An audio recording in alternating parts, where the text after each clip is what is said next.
রাষ্ট্র পরিচালনার জন্য এই খরচ কমানোর কোনো সুযোগ নেই, বরং এই ব্যয় বাড়ার সম্ভাবনা থাকে।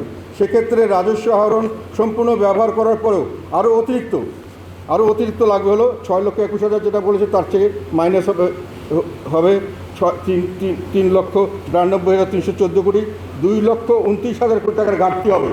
মানে রাজস্ব আহরণ করে যে অর্থ পাবো, সরকার পরিচালনা, সবার বেতন ভাতা দেওয়া, গাড়ি বাড়ির ব্যবস্থা করা, এইসব খরচ করতে গিয়ে যে সরকারের খরচ হবে, সেই খরচ করার জন্যই সরকারকে অতিরিক্ত 2,29,000 কোটি টাকা আমাকে ব্যাংক অথবা বিদেশ থেকে লোন করতে হবে। 2 লক্ষ কোটি টাকা লোন করে আমরা সরকার চালাতে হবে, আমার হিসাব যদি কারেক্ট হয় বা কাছাকাছি এরকম হবে। আর অর্থাৎ সরকারের পরিচালনায় বা রাজস্ব আহরণ হচ্ছে দেশি বিদেশি ঋণের মাধ্যমে ওই 2,29,611 কোটি টাকার ঘাটতি পূরণ করতে হবে।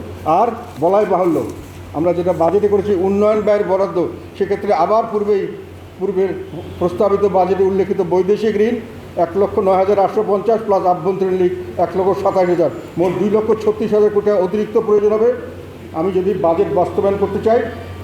বাজেটে যেগুলো আমার RICL TMX, যুগের পর যুগ স্থাপনা থাকে মজবুত।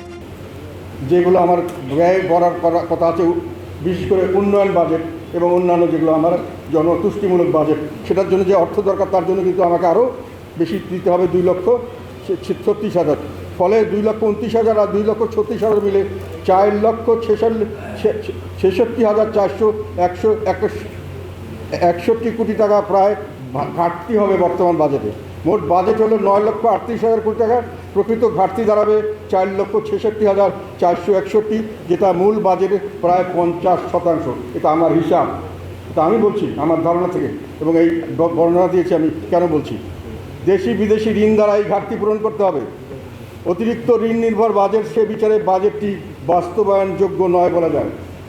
50% এখন 4,00,000 কোটি টাকা আপনি বিদেশ থেকে এবং দেশ থেকে লোন করে চালাবেন, এটা খুব একটা বাস্তবায়নযোগ্য নয়, এটা স্বাভাবিক বলা যায় না।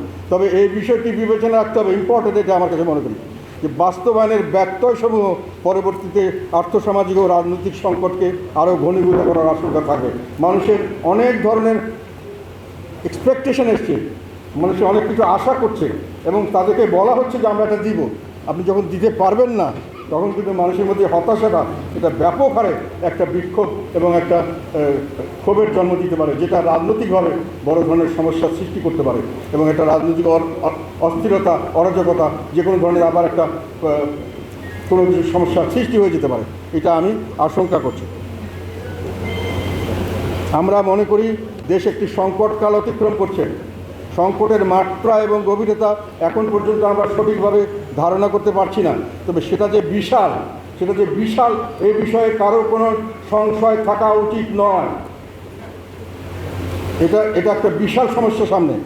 সে প্রেক্ষিতে জাতীয় ঐক্য অথবা প্রতিহিংসা বিদ্বেষ বলে দলমত নির্বিশেষে সকল নাগরিকদের একতাবদ্ধ করতে হবে। সরকারের কাছে আমার আহ্বান, এককভাবে আপনারা এই বিশাল সমস্যার মোকাবেলা করতে পারবেন না।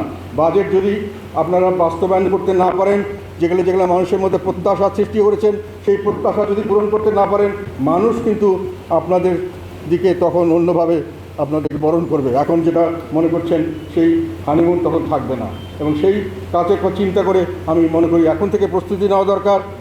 প্রতিহিংসা ভুলে যাওয়া উচিত এবং ঘৃণা বিদ্বেষ ভুলে সকলকে এক করে করার চেষ্টা করেন। দেশবাসীর সম্মিলিত প্রচেষ্টায় এই সংকট থেকে আমাদের স্বস্তি এবং মুক্তি দিতে পারে। এটা সম্ভব হলেই সম্ভবত বাজেটকে আমি গণতান্ত্রিক, মানবিক ও অন্তর্ভুক্তিমূলক অর্থনীতির অভিযাত্রা হিসেবে গণ্য করতে পারি বলে মনে করি।